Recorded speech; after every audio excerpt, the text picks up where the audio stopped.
সুপ্রিয় দর্শক, আসসালামু আলাইকুম। আপনাদের সবাইকে স্বাগত জানাচ্ছি এখনকার আলোচনা। আপনাদের সঙ্গে আছি আমি সিরাজুল ইসলাম। দর্শক, মধ্যপ্রাচ্যের প্রায় সব দেশ থেকে আমেরিকা তার নাগরিকদের চলে যেতে বলেছে। তার মানে বড় কিছু হতে যাচ্ছে, সেটা পরিষ্কার বোঝা যাচ্ছে। এদিকে ইরানের সর্বোচ্চ নেতার সামরিক উপদেষ্টা মহসিন রেজাই তিনি ঘোষণা করেছেন, আরও আগামী 2-3 দিন যদি আমেরিকা এইভাবে হামলা অব্যাহত রাখে তাহলে ইরান আক্রমণাত্মক হয়ে উঠবে, অর্থাৎ ইরান আক্রমণে যাবে এবং মার্কিন ঘাঁটিগুলোর উপর সর্বাত্মক ধ্বংসযজ্ঞ চালাবে। তার মানে ইরান এখনও অ্যাকচুয়ালি আক্রমণে যায়নি, তারা বলছে এখনও তারা ডিফেন্সিভ যুদ্ধ করছে। এদিকে গতরাতে ইরান এবং আমেরিকার মধ্যে ব্যাপক সংঘর্ষ হয়েছে। ইরানের বিভিন্ন জায়গায় হামলা চালিয়েছে মার্কিন বাহিনী। এর ভেতর থেকে নতুন ট্রেন্ড হচ্ছে, কুয়েত থেকে ভূমিতে নিক্ষেপযোগ্য ক্ষেপণাস্ত্র নিক্ষেপ করছে মার্কিন বাহিনী ইরানের দিকে। ইরানও পাল্টা জবাব দিয়েছে। কুয়েতে, সৌদি আরবে, বাহরাইনে, সংযুক্ত আরব আমিরাতেও হামলা হয়েছে। সৌদি আরবের তেল ক্ষেত্রে হামলা চালিয়েছে ইরান নাকি ইয়েমেন এটা পরিষ্কার না। আর জর্দানের মুওয়াফাক আল সালতি এই বিমানবন্দরে হামলা চালিয়েছে গতরাতে ইরান। মজার ব্যাপার হচ্ছে, সেখানে ইরানের দুটো ক্ষেপণাস্ত্র ধ্বংস করার জন্য, ইন্টারসেপ্ট করার জন্য বহু সংখ্যক ইন্টারসেপ্ট মিসাইল ছোড়া হয়েছিল। একটা মিসাইলও ইরানের ওই 2 ক্ষেপণাস্ত্রকে ভূপাতিত করতে পারেনি। সমস্ত মিসাইলের ফাঁক দিয়ে টার্গেটে হামলা করেছে ইরানি ক্ষেপণাস্ত্র। এদিকে হরমুজ প্রণালীতে 4টি জাহাজে হামলা হয়েছে, 4টি জাহাজ আঘাতপ্রাপ্ত হয়েছে। এর ভেতরে 2টি জাহাজে হামলা চালিয়েছে ইরান, আর 2টি জাহাজ ওমান উপকূলতে যাওয়ার সময় মাইনের সাথে ধাক্কা খেয়েছে এবং মাইন বিস্ফোরণে 2টি জাহাজ বিকল হয়েছে। সামগ্রিকভাবে যা পরিস্থিতি তাতে দেখা যাচ্ছে আগামী কয়েকদিনের ভিতরে যুদ্ধের মোড় মারাত্মক আকার ধারণ করতে পারে এবং পুরো মধ্যপ্রাচ্য ভয়াবহ অস্থিতিশীলতার দিকে যাচ্ছে। অর্থনৈতিক করুণ দশা সৃষ্টি হবে এবং মধ্যপ্রাচ্যের তেল এবং গ্যাস ক্ষেত্রগুলো মারাত্মক রকমের ঝুঁকির মধ্যে রয়েছে। এর ভেতরে ইরানের তেল গ্যাস ক্ষেত্রও একইভাবে ঝুঁকির মুখে রয়েছে। সবচেয়ে দুঃখজনক ঘটনা হচ্ছে, এই যুদ্ধে ইরান এবং পারস্য উপসাগরীয় বা আরব দেশগুলোর সম্পদের ক্ষয়ক্ষতি হবে। যুদ্ধ যদি এইভাবে বেসামরিক স্থাপনার দিকে যায়, আমেরিকা কিন্তু তার ভূখণ্ড নিরাপদ রেখেছে। এই বিষয়গুলো আদৌ আরব দেশগুলো বুঝবে কিনা সেটা বড় প্রশ্ন। আমি এই প্রশ্ন রেখেই আজকের আলোচনায় চলে যেতে চাই। আশা করি এই আলোচনা আপনাদের ভালো লাগবে এবং আপনারা শেষ পর্যন্ত সঙ্গে থাকবেন। আর আলোচনা যদি ভালো লাগে তাহলে লাইক, কমেন্ট, শেয়ার করবেন এবং চ্যানেলটি সাবস্ক্রাইব করে সাথেই থাকবেন। দর্শক, চলুন বিস্তারিত আলোচনা করি। সুপ্রিয় দর্শক, মধ্যপ্রাচ্যের প্রায় সব দেশ, আমি নাম বলি, ইরান, ইরাক, কুয়েত, সৌদি আরব, বাহরাইন, সিরিয়া, জর্দান, সংযুক্ত আরব আমিরাত, কাতার, মিশর, ফিলিস্তিন, পশ্চিম তীর, গাজা, ইসরায়েল, তারপরে ওমান, ইয়েমেন, এর প্রত্যেকটা দেশ থেকে আমেরিকা তার নাগরিকদের চলে যাওয়ার জন্য আহ্বান জানিয়েছে বা সতর্কবার্তা পাঠিয়েছে। আমেরিকা বলেছে, মধ্যপ্রাচ্যের এই সমস্ত দেশে আমেরিকার নাগরিকদের থাকা এই মুহূর্তে মোটেই উচিত হবে না, ঠিক হবে না। দ্রুত তাদেরকে এই সমস্ত দেশের বাইরে চলে যেতে হবে, আমেরিকায় ফিরে যেতে পারে বা অন্য কোথাও, বাট এই সমস্ত দেশ ছাড়তে হবে। তার কারণ হচ্ছে যে খুব শিগগিরই এই সমস্ত দেশে অনেক বেশি পাল্টা হামলার ঘটনা ঘটতে পারে এবং এই সমস্ত দেশে যারা মার্কিন নাগরিক আছে তারা হয়তো আর বের হওয়ার সুযোগ পাবে না, এমনকি বিমানের ফ্লাইট ক্যান্সেল হয়ে যেতে পারে সব। আমেরিকার এই সতর্কবার্তার মধ্য দিয়ে একদম পরিষ্কার হয়ে যায় যে আমেরিকা মধ্যপ্রাচ্যে ভয়াবহ একটা যুদ্ধের দিকে যাচ্ছে এবং ভয়াবহ যুদ্ধের সূচনা করতে যাচ্ছে। আমেরিকা যখন ইরানের বিরুদ্ধে এইভাবে হামলা চালাবে তখন আলটিমেটলি ইরানকেও পাল্টা জবাব দিতে হবে এবং দিতে হচ্ছে, যার প্রেক্ষাপটে মধ্যপ্রাচ্যের দেশগুলো ভয়ঙ্করভাবে সংকটের মধ্যে পড়েছে, অস্থিতিশীল হয়ে পড়েছে, তাদের অর্থনৈতিক কর্মকাণ্ড মারাত্মকভাবে স্থবির হয়ে পড়েছে। এই সমস্ত আরব দেশে যেসব কলকারখানা আছে বা ফ্যাক্টরি আছে বা আদার যা আছে, সেগুলোতে বেশিরভাগই বিদেশি শ্রমিক কাজ করে। তাদেরও কিন্তু জীবন জীবিকা হুমকির মুখে। আমাকে অনেকেই এই ইউটিউব চ্যানেলে বিভিন্ন ভিডিওতে কমেন্ট করে তারা জানায় যে কিভাবে তারা বিপদের ভেতরে আছে, নিরাপত্তাহীনতার ভিতরে আছে, ঝুঁকির মুখে আছে। কেউ কেউ আবার কোনো কোনো দেশের ক্ষয়ক্ষতির খবরও জানায়। যেমন গতকাল জর্ডান থেকে একজন ভাই বলেছেন যে সেখানে বেশ কিছু বিমান ধ্বংস হয়েছে ইরানি হামলায়। তো এই যে আমেরিকা ভয়ঙ্করভাবে মধ্যপ্রাচ্যকে এইরকম একটা খারাপ অবস্থার ভিতরে টেনে নিল, ফেলে দিল, এর দায় নেবে কে? এবং আমরা দেখতেই পাচ্ছি মার্কিন নাগরিকদের দ্রুত সরিয়ে নিচ্ছে।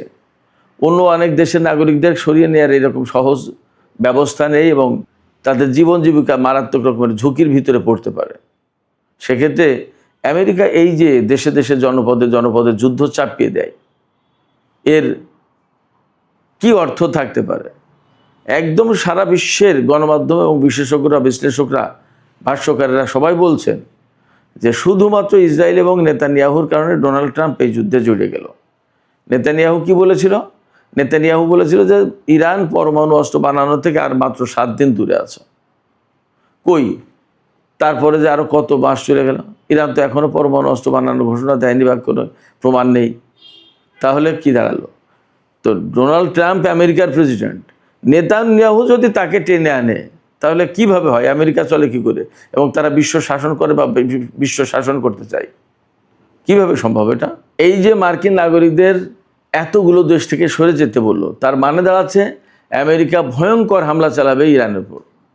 আর ইরানও আলটিমেটলি এই প্রত্যেকটা জায়গায়, যেহেতু ঘাঁটি আছে মার্কিন সামরিক ঘাঁটি, প্রত্যেকটা জায়গায় হামলা চালাবে। এবং ইরানের পক্ষ থেকে তো আজকে ঘোষণা করা হলো, ইরানের সর্বোচ্চ নেতার সামরিক উপদেষ্টা মেজর জেনারেল মোহসিন রেজাই, আমি এর আগেও বলেছি, তিনি একসময় ইরানের IRGC-র, ইসলামী বিপ্লবী গার্ড কোর, এই IRGC-র তিনি একসময় চিফ কমান্ডার ছিলেন। তিনি বলছেন যে আমেরিকা যদি আগামী 2-3 দিন এইভাবে হামলা অব্যাহত রাখে তাহলে ইরান আক্রমণাত্মক হয়ে উঠবে এবং ধ্বংসযজ্ঞ চালাবে। তার মানে হচ্ছে ইরান এখনও আক্রমণাত্মক হয়নি, তার মানে আক্রমণ চালাচ্ছে না। তাহলে কি করছে? ইরান সবসময় বলছে যে আমরা ডিফেন্স করছি, আমরা ডিফেন্ড করছি আমাদের দেশকে।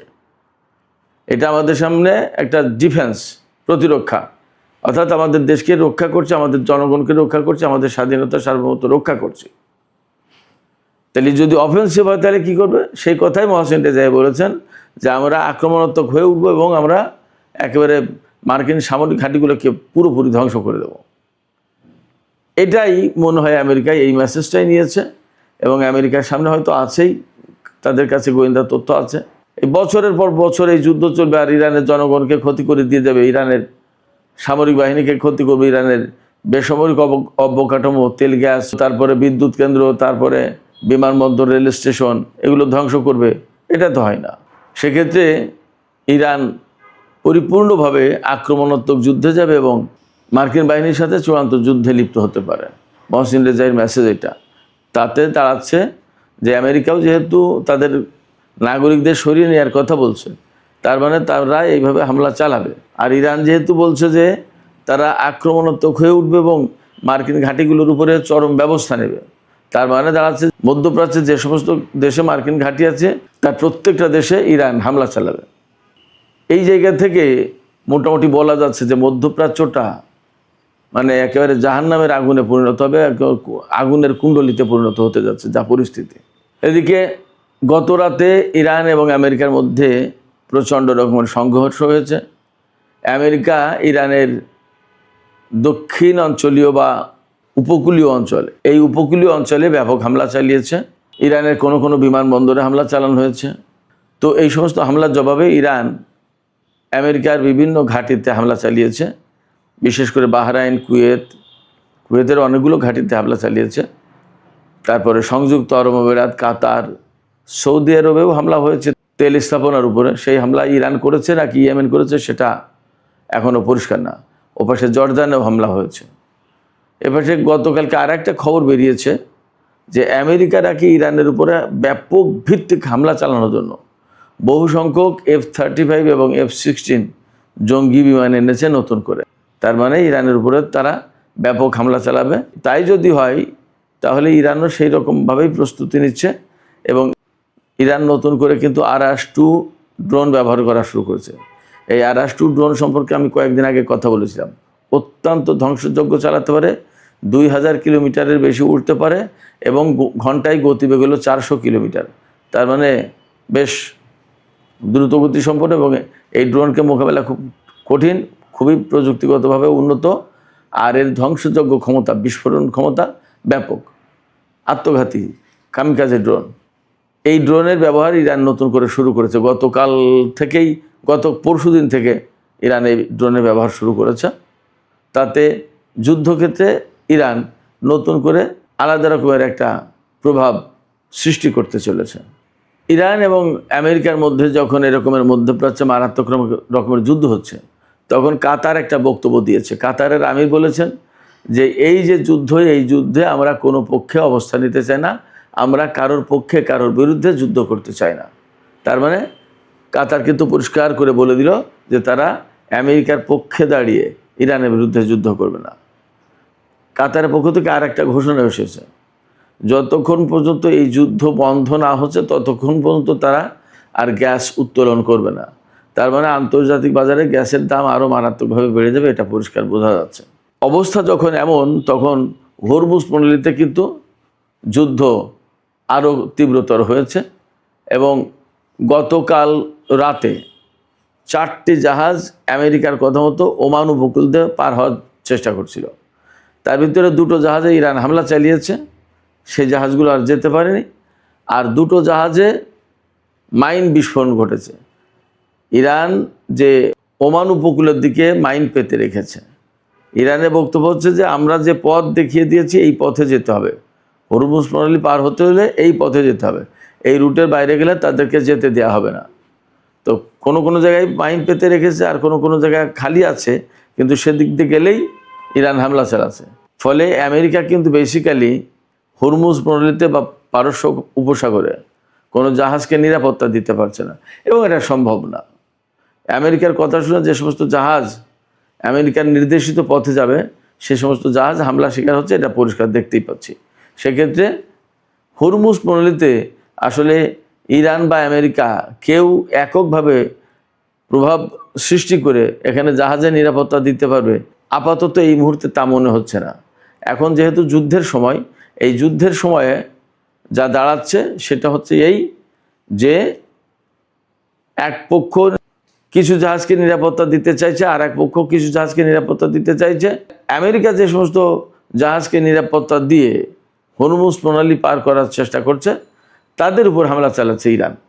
আর ইরান যে সমস্ত জাহাজকে নিরাপত্তা দিয়ে হরমুজ প্রণালী পার করছে তাদের উপর আমেরিকা হামলা চালাচ্ছে না। আমেরিকা শুধু সেখানে ব্লকেট তৈরি করে রেখেছে ইরানের জন্য। তো ইরান বিকল্প পথে কিভাবে তেল বিক্রি করবে সেটা ইরানের ব্যাপার, ইরান বোঝে। আর স্থলপথ ব্যবহার করবে কিনা সেটাও একটা ব্যাপার, বিশেষ করে চীনের সাথে, পাকিস্তানের সাথে। তো হরমুজ প্রণালীতে এখন আসলে কোনো জাহাজের নিরাপত্তা নেই। শুধু তাই না, গত রাতে উত্তর ভারত মহাসাগরে, তার মানে ওমান, আরব সাগর এর কাছাকাছি সীমায় একটি যুদ্ধজাহাজ হরমুজের দিকে আসার চেষ্টা করছিল, আমেরিকার যুদ্ধজাহাজ। সেই জাহাজকে মেসেজ দিয়েছে ইরানের সেনারা এবং তাৎক্ষণিকভাবে ক্রুজ ক্ষেপণাস্ত্র ছুড়েছে ওই জাহাজের দিকে। এরপরে জাহাজটি পিছু হটে চলে গেছে ভারত মহাসাগরের দিকে, দক্ষিণের দিকে। তো আমেরিকা আসলে একচেটিয়া যুদ্ধ মধ্যপ্রাচ্যে করতে পারছে না এবং পারবেও না। তার অনেকগুলো নজির আমরা দেখতে পাচ্ছি। কুয়েতে যে মার্কিন এয়ারফোর্সের যে ঘাঁটিগুলো আছে, এই সমস্ত ঘাঁটিগুলো একেবারে তছনছ করে দেওয়ার চেষ্টা করছে ইরান। অনেক জায়গায় ইরানের ড্রোন এবং ক্ষেপণাস্ত্র মোকাবেলা করতে পারছে না। আর পারছে না বলেই আজকে কিন্তু কুয়েতের আন্তর্জাতিক বিমানবন্দর বন্ধ ঘোষণা করতে বাধ্য হয়েছে। ফ্লাইট সব রিশিডিউল করা হয়েছে, এখনও পরিষ্কার না কখন ফ্লাইট শুরু হবে। এছাড়া আরও একটা ঘটনা আছে, এই যে আমি একটু আগে বললাম যে জর্দানের মুওয়াফাক আল সালতি বিমানবন্দরে ইরান হামলা চালিয়েছে। সেখানে ইরানের ক্ষেপণাস্ত্র ধ্বংস করার জন্য পেট্রিয়ট থেকে ইন্টারসেপ্টর ছোড়া হয়েছে। এই ইন্টারসেপ্টর যে মিসাইলগুলো, সেই মিসাইলগুলো অনেকগুলো ছোড়া হয়েছে, কিন্তু ইরানের দুটো ক্ষেপণাস্ত্র দেখলাম যে একেবারে ডাইরেক্ট এসে সেখানে তাদের লক্ষ্যবস্তুতে আঘাত আনছে। একটা ক্ষেপণাস্ত্রকেও ভূপাতিত করতে পারলো না, অনেকগুলো ক্ষেপণাস্ত্র ছোড়া হয়েছে। আসলে বাস্তবতা হচ্ছে ইরানের হাতে যে হাইপারসনিক ক্ষেপণাস্ত্র আছে, এই ক্ষেপণাস্ত্রগুলো আসলে মোকাবেলা করার সাধ্য ইসরায়েল আমেরিকার কারণ নেই, কারণ হাইপারসনিক প্রযুক্তি তাদের হাতে নেই, এবং তাদের হাতে যে পেট্রিয়ট এবং থার্ড সিস্টেম আছে, এই পেট্রিয়ট এবং থার্ড সিস্টেমই তো ইরানের ক্ষেপণাস্ত্র এবং ড্রোন হামলার শিকার। তাহলে কিভাবে কি করবে? ফলে ইরানের সাথে আমেরিকার যুদ্ধে পেরে ওঠা বেশ একটা কঠিন হবে। আর যখন এইভাবে কঠিন হয়ে দাঁড়াচ্ছে, তখন আমেরিকা আসলে স্বাভাবিক পন্থায় এখান থেকে বেরিয়ে যেতে পারবে না। তাহলে কি করবে? তাহলেই প্রশ্ন আসে যে আমেরিকা কি তাহলে শেষ পর্যন্ত পরমাণু বোমা হামলার দিকে যাচ্ছে কিনা, যার প্রেক্ষাপটে তারা তাদের নাগরিকদের পুরো মধ্যপ্রাচ্য থেকে সরিয়ে নিচ্ছে। একই পরমাণু বোমা হামলার ইঙ্গিত কিনা, সেই প্রশ্ন আমি এখানে রেখে আজকের আলোচনা শেষ করতে চাই। দর্শক, আলোচনা শেষের আগে আপনাদের কাছেও প্রশ্ন রাখি, আপনারা কি মনে করছেন আমেরিকা এবং ইরানের যে বর্তমান পরিস্থিতি, যতটা কঠিনভাবে মুখোমুখি অবস্থানে, তাতে কি মনে হয় যে মধ্যপ্রাচ্য থেকে আমেরিকা তাদের নাগরিকদের সরিয়ে নিয়ে ইরানের উপর পরমাণু বোমা হামলা চালাবে? আপনাদের মতামত কমেন্টে জানাতে পারেন। আর ভিডিও ভালো লাগলে লাইক, কমেন্ট, শেয়ার করবেন এবং চ্যানেলটি সাবস্ক্রাইব করে সাথেই থাকবেন। দর্শক, এখনকার আলোচনা এখানে শেষ করছি। আপনারা সবাই অনেক অনেক ভালো থাকুন। আল্লাহ হাফেজ।